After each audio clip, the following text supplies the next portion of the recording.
Part 1. The Power of Patience. Why Warren Buffett Never Chases the Market. Imagine walking into a room where everyone is talking at once. One person insists the market is about to crash. Another says artificial intelligence will create the next generation of millionaires. Someone else is convinced that interest rates will destroy the economy. Television screens flash breaking news. Stock prices rise and fall by the second. Phones vibrate with alerts. Opinions fly in every direction. Now, imagine one man sitting quietly in the corner. He isn't watching financial television. He isn't chasing headlines. He isn't asking strangers on the internet which stock to buy next. Instead, he's reading an annual report, a balance sheet, a letter written by a company's management. He turns another page, then another. Hours pass. Nothing about what he's doing looks exciting. Yet that quiet routine helped build one of the greatest fortunes in financial history. His name is Warren Buffett. For decades, people have searched for his secret. Some believe it's intelligence. Others believe it's discipline. Some say it's his remarkable memory or his ability to understand businesses. While all of those qualities matter, they point to something even more important. Warren Buffett learned one lesson that most investors never truly master. Patience is a competitive advantage. In today's world, patience almost feels old-fashioned. Everything happens instantly. News travels across the globe in seconds. Investors can buy and sell shares with a single tap on a phone. Information has never moved faster. Ironically, that speed has made patience even more valuable. Most people feel pressure to act. If a stock rises sharply, they worry about missing the opportunity. If prices fall, fear tells them to sell before things become worse. They respond to every headline, every rumor, every opinion. Over time, they become passengers on an emotional roller coaster controlled by the market itself. Buffett chose a different path. He understood that investing is not a race. It is not about making the most decisions. It is about making the right decisions.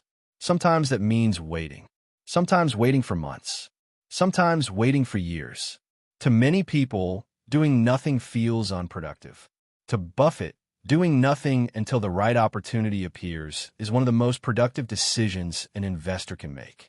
Think about an experienced farmer. The farmer cannot force crops to grow by checking them every hour. The seasons arrive in their own time. The harvest comes only after patience, preparation, and careful attention. No amount of worrying makes the harvest arrive sooner. Investing works much the same way. Money grows through time. Businesses grow through time. Trust grows through time. Compounding itself is simply another word for patience. Perhaps this is why Buffett has often appeared so calm while others panic. He understands that markets have always experienced periods of fear and optimism. Prices rise. Prices fall. Headlines change. But exceptional businesses continue serving customers, creating products, and generating earnings long after today's news has been forgotten. This way of thinking separates investors from speculators. A speculator often asks, "What will the stock do next week?" An investor asks, "What will this business look like 10 years from now?" Neither question is wrong, but they lead to very different decisions. Buffett never claimed he could predict tomorrow's stock prices. Instead, he devoted his energy to understanding businesses. He searched for companies with durable advantages, honest management, strong financial foundations, and products people would continue buying for many years. Only then did he consider purchasing shares. Even then, he refused to overpay.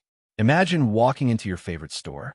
One day, everything is marked down by 50%. The products are exactly the same. The quality hasn't changed. Only the price is lower. Most people would see that as an opportunity. Yet many investors react in the opposite way. When stocks become cheaper, they become afraid. When stocks become expensive, they become excited. Buffett recognized this contradiction decades ago. He understood that emotions often push people away from rational decisions. One of the greatest challenges in investing is learning to separate price from value. Price is what you pay. Value is what you receive. The two are not always the same. This simple idea became one of the foundations of Buffett's remarkable investing career. As we continue, We'll discover how a young boy from Omaha transformed ordinary principles into extraordinary results, not through secret formulas or perfect predictions, but through patience, discipline, and a lifelong commitment to understanding businesses better than the crowd. Part 2. Chapter 2. The Boy Who Counted Everything. Long before Warren Buffett became one of the wealthiest investors in history, he was simply a curious boy growing up in Omaha, Nebraska. He wasn't born into unimaginable wealth. He wasn't handed a secret formula for success. What set him apart wasn't luck. It was curiosity. From a young age, Buffett seemed fascinated by numbers. Not because they were difficult, not because they impressed people, but because numbers told stories. A simple column of figures could reveal whether a business was thriving or struggling. A balance sheet could tell the story of years of careful decisions. An income statement could expose strengths that most people never noticed. While many children spent their free time dreaming about becoming athletes or movie stars, Buffett found himself drawn toward businesses. He wondered why one store attracted more customers than another. He noticed which vending machines sold the most bottles of soda. He paid attention to small details that others walked past without a second thought. These observations may have seemed ordinary, yet together they formed the habits of an extraordinary investor. One lesson quietly emerged during those early years. Great investing begins long before anyone buys a stock. It begins by learning how the world works. Buffett wasn't searching for shortcuts. He was building understanding. That difference would shape the rest of his life. Chapter 3. The Teacher Who Changed Everything.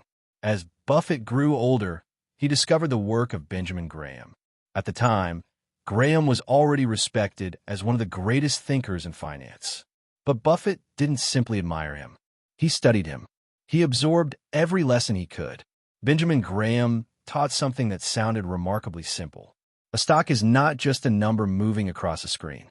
It represents ownership in a real business. That idea changed Buffett forever. Instead of asking, "What will this stock do tomorrow?" he began asking, "What is this entire business truly worth?" That question became the foundation of value investing. If a wonderful business could be purchased for less than it was actually worth, the investment might provide both opportunity and protection. This concept later became known as the margin of safety. Imagine buying a beautiful home valued at $500,000. Now, imagine someone offers to sell it for $300,000. You wouldn't buy it simply because the price was lower. You would first inspect the house. You would study the neighborhood. You would understand what you were buying. Only then would the lower price become meaningful. Buffett applied exactly that thinking to businesses. Price alone never interested him. Value did. Chapter 4. Why Patience Beats Intelligence. People often assume Warren Buffett became successful because he is exceptionally intelligent.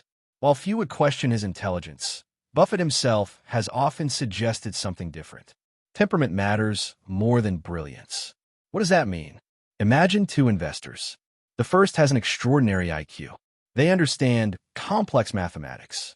They memorize financial models. They predict economic trends. But every time the market falls sharply, they panic. Fear takes control. They abandon their plan. The second investor possesses only average intelligence. Yet they remain calm. They follow a disciplined process. They refuse to let fear or excitement control their decisions. Over 20 years, which investor is more likely to succeed? History suggests the second one.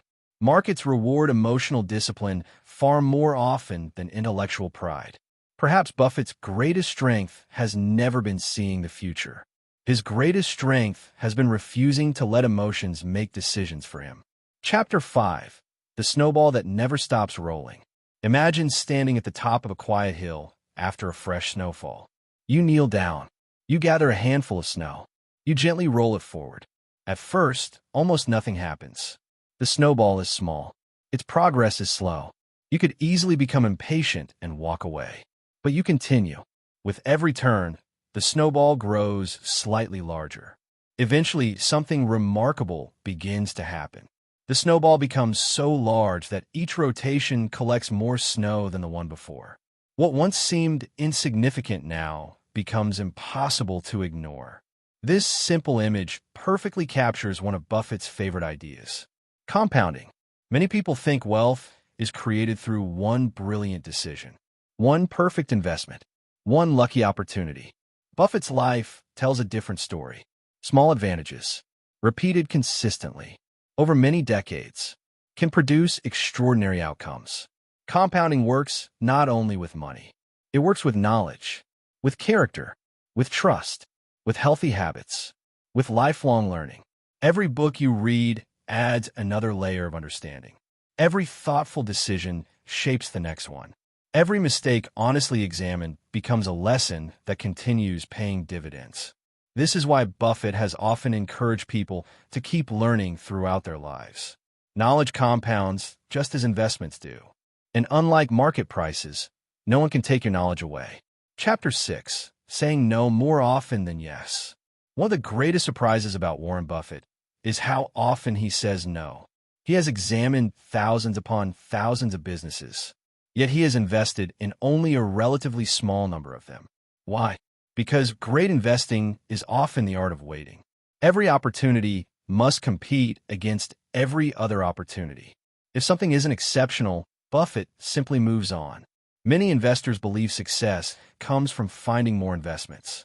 Buffett has shown that success often comes from rejecting more investments. His discipline is not measured by how often he buys. It is measured by how often he walks away.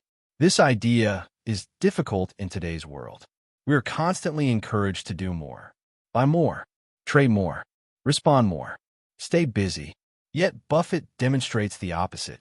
Sometimes your greatest financial decision is the investment you choose not to make. Patience is not passive. It is selective. And selectivity has protected Buffett through countless market cycles, recessions, bubbles, and periods of uncertainty. As the years passed, this quiet discipline became one of his greatest competitive advantages. While others chased excitement, Buffett quietly waited for quality. And history suggests that quality, combined with patience, has often proved far more rewarding than excitement alone. Part 3. Chapter 7. Why Warren Buffett welcomes market fear. Imagine waking up one morning to discover that every news channel is reporting the same story. The market is falling. Headlines warn of panic. Experts debate whether the decline will continue. Investors rush to protect themselves. Social media fills with fear. For many people, this is the moment when emotions take control. They sell first. They think later. But Warren Buffett has spent decades developing a completely different response. When others become fearful, he becomes more curious. Not because he enjoys seeing markets decline, not because losses are pleasant, but because falling prices can create opportunities that simply do not exist during times of excitement. Imagine walking into your favorite grocery store. Yesterday, your favorite foods were selling at full price. Today, the exact same products are suddenly discounted by 30%. Nothing has changed about their quality. Only the price has changed. Most shoppers would celebrate. Yet in the stock market, many investors react in the opposite way. When prices become cheaper, fear convinces them to run away. Buffett has often reminded investors that the stock market is one of the few places where people become less interested when quality merchandise goes on sale. This way of thinking is difficult because it requires emotional independence. The crowd often sees danger. The patient investor asks a different question. Has the business changed, or has only the price changed? Learning to recognize that difference may be one of the most valuable investing skills anyone can develop. Chapter 8. The Wonderful Business. Early in his investing career, Warren Buffett searched for bargains. He looked for companies selling far below what he believed they were worth. Many of those investments worked well. But over time, another lesson began to emerge. Buying an average business at a fantastic price was not always as rewarding as buying an exceptional business at a fair price. This realization changed his investing philosophy forever. Imagine owning a small convenience store. Customers visit because it happens to be nearby. If another store opens across the street with lower prices, many customers leave. Now imagine owning a business with products that people genuinely love. Customers return year after year. They trust the brand. They recommend it to friends.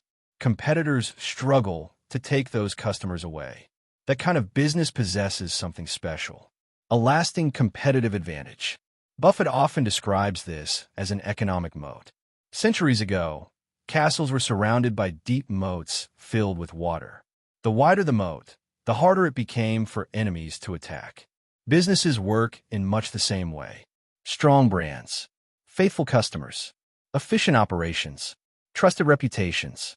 These qualities create protection that competitors find difficult to overcome. Buffett isn't simply searching for growing companies. He's searching for businesses capable of remaining strong long after today's headlines disappear. Chapter 9. The Quiet Strength of Simplicity.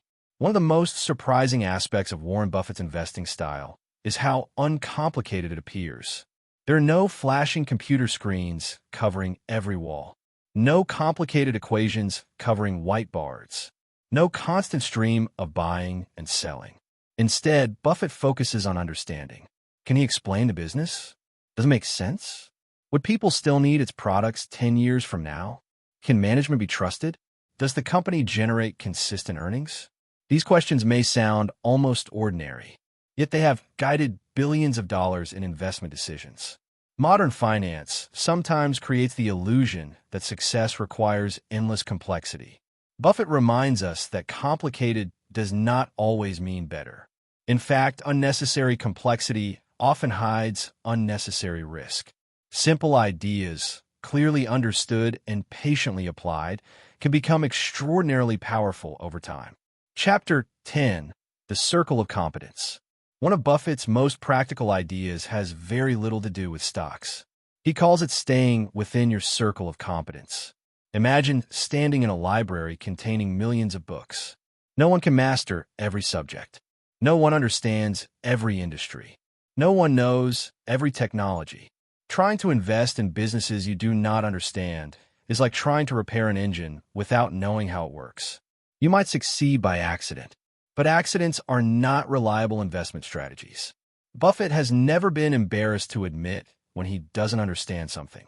Instead of pretending to know everything, he simply waits for opportunities that fall within his area of understanding. There is remarkable wisdom in that humility. Many financial mistakes begin with overconfidence. Great investors recognize the limits of their knowledge. Ironically, acknowledging those limits often leads to better decisions. Chapter 11. Reading, Buffett's greatest daily habit. People often ask what Warren Buffett does every day. Many expect an exciting answer. Perhaps secret meetings. Perhaps endless trading. Perhaps constant negotiations. The reality is much quieter. He reads, for hours, annual reports, financial statements, books, newspapers, company filings, letters, history, economics, business. Why? Because every page adds another layer of understanding. Imagine trying to build a house. Would you rather arrive with 1 brick or 10,000? Knowledge works exactly the same way. Every book becomes another brick. Every report becomes another brick. Every lesson becomes another brick. Eventually, those bricks create something remarkably strong. Wisdom. Buffett often says that knowledge builds like compound interest. A little every day eventually becomes something extraordinary. Perhaps this explains why lifelong learning remains one of his greatest competitive advantages. While many people chase the next hot stock, Buffett quietly continues building something much more valuable. Understanding. Part 4. Chapter 12. Even Warren Buffett made mistakes. When people hear the name Warren Buffett, they often imagine someone who never makes mistakes. The truth is much more encouraging. Like every great investor, Buffett has made decisions he later wished he had made differently. Some investments did not perform as expected. Some opportunities were missed. Some businesses looked promising but failed to deliver. He has spoken openly about these experiences over the years, not to make excuses, but to remind investors that mistakes are part of the journey. The difference is not whether you make mistakes. The difference is whether you learn from them. One of Buffett's greatest strengths has never been perfection. It has been honesty. He has been willing to admit when he was wrong. He has studied those moments carefully. Then he adjusted. That willingness to learn may be even more valuable than any single investment he has ever made. For many investors, pride becomes expensive. They refuse to admit an error. They hold losing positions simply to avoid saying, "I was wrong." Buffett reminds us that humility is not weakness. It is wisdom. Chapter 13. Thinking in decades instead of days. Imagine planting an oak tree. The person who plants it may never enjoy its full shade. Yet they plant it anyway. They understand that meaningful growth takes time. Investing follows the same principle. Modern life encourages us to think in hours. Markets encourage us to think in minutes. Social media encourages us to think in seconds. Buffett has spent much of his life thinking in years, and often in decades. That perspective changes everything. A temporary decline becomes less frightening. A disappointing quarter becomes less important. A sensational headline loses much of its power. Long-term thinking creates emotional stability. It allows investors to make decisions based on business quality rather than daily market noise. It also teaches one of the hardest lessons in finance. Time can become your greatest partner when patience guides your decisions. Chapter 14. The greatest investment you can make. If someone asked Warren Buffett for the single best investment, many people would expect the answer to be the name of company. But throughout his career, Buffett has repeatedly emphasized something even more valuable. Invest in yourself. Improve your knowledge. Develop your character. Strengthen your communication. Build habits that will serve you for the rest of your life. Markets rise and fall. Economies expand and contract. Technology changes. Entire industries appear and disappear. But the knowledge you gain, the discipline you develop, and the integrity you build travel with you wherever life takes you. Those investments continue paying dividends long after market prices have changed. Chapter 15. The quiet power of character. When discussing Warren Buffett, people often focus on wealth. Yet those who have worked with him frequently describe something different. They talk about his patience, his consistency, his willingness to keep learning, his ability to remain calm when others become emotional. These qualities are difficult to measure. You won't find them listed on a balance sheet. They don't appear on a stock chart. Yet they influence every decision an investor makes. Character quietly shapes outcomes, not only in investing, but in business, in friendships, in families, and in everyday life. Perhaps this is one reason Buffett's lessons continue to resonate with people around the world. They extend far beyond the stock market. Chapter 16. A different definition of success. People often measure success by comparing themselves to others. Who earn more? Who owns more? Who reached the finish line first? Buffett has suggested a different way of thinking. Imagine reaching the end of your life and asking one simple question. Did the people whose respect mattered most truly respect you? If the answer is yes, then your life has been rich in ways that money alone can never measure.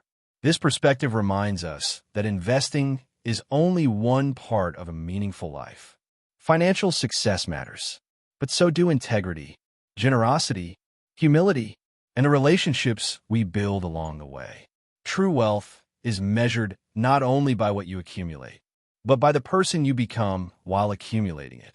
Final chapter, the wisdom that endures. Markets will continue changing. New technologies will emerge. Different industries will rise and fall. Economic cycles will repeat. Fear and greed will continue influencing investors just as they have for generations. Yet amid all this change, Warren Buffett's greatest lessons remain remarkably constant. Be patient. Keep learning. Think independently. Protect your character. Never stop improving yourself. And remember that investing is not about predicting tomorrow.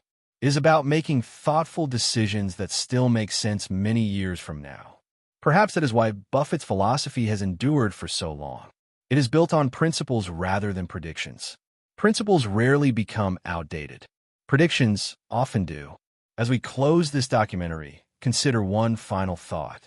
The stock market offers countless opportunities to build wealth. But perhaps its greatest gift is something even more valuable. It teaches patience. It teaches discipline. It teaches humility. And for those willing to keep learning, it teaches wisdom. Thank you for spending this time with us. If you found value in these timeless lessons, consider subscribing to The Finance Savvy for more documentary-style explorations of the world's greatest investors, market thinkers, and enduring principles of wealth, discipline, and decision-making. Until next time, keep learning, keep thinking, and remember, the greatest investment you will ever make is the one you make in yourself.